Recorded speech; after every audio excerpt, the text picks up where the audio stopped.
Un président qui klaxonne devant la Maison-Blanche, sans accueil officiel, sans poignée de main, sans protocole. Une image forte qui en dit long sur l'état des relations entre Paris et Washington. Emmanuel Macron est arrivé, mais Donald Trump n'est même pas sorti pour le saluer. Une scène presque irréelle, captée par des journalistes et qui fait déjà réagir. Avant d'aller plus loin, abonnez-vous et partagez cette vidéo pour ne rien manquer des coulisses du pouvoir mondial. Les images parlent d'elles-mêmes. Une Chevrolet officielle, drapeau français et américain flottant au vent, s'immobilise devant l'entrée principale de la Maison-Blanche. Quelques coups de klaxon retentissent. Rien. Aucun signe du président américain. À la place, Trump salue brièvement les journalistes et rentre seul à l'intérieur. Emmanuel Macron, lui, reste dans sa voiture, attendant en vain un accueil présidentiel qui ne viendra jamais. L'incident n'est pas passé inaperçu. Pas de réception officielle pour Emmanuel Macron à son arrivée à la Maison-Blanche. Cela donne une idée de l'importance de la France pour Washington, ironise David Thompson,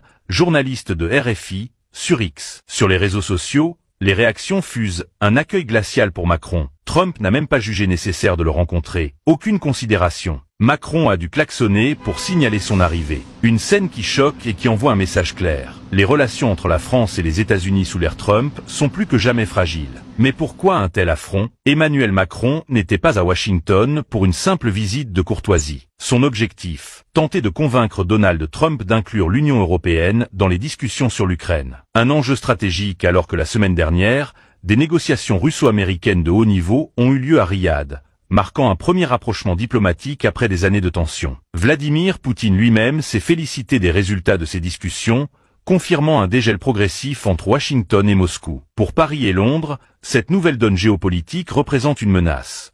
Un éventuel accord entre Trump et Poutine sans consultation des alliés européens. C'est dans ce contexte que Macron a fait le déplacement, avec le soutien du Premier ministre britannique Keir Starmer, qui doit lui aussi rencontrer Trump cette semaine. Mais encore faut-il être écouté. Or, pour Trump, la France et l'Union européenne semblent être reléguées au second plan. Un expert interrogé par RIA Novosti estime que Trump considère Macron comme un interlocuteur peu influent et privilégie un dialogue direct avec la Russie et la Chine. Ce geste, ou plutôt cette absence de geste, est un message politique. Trump joue ses propres cartes, et la France, malgré son insistance, peine à se faire une place dans la partie.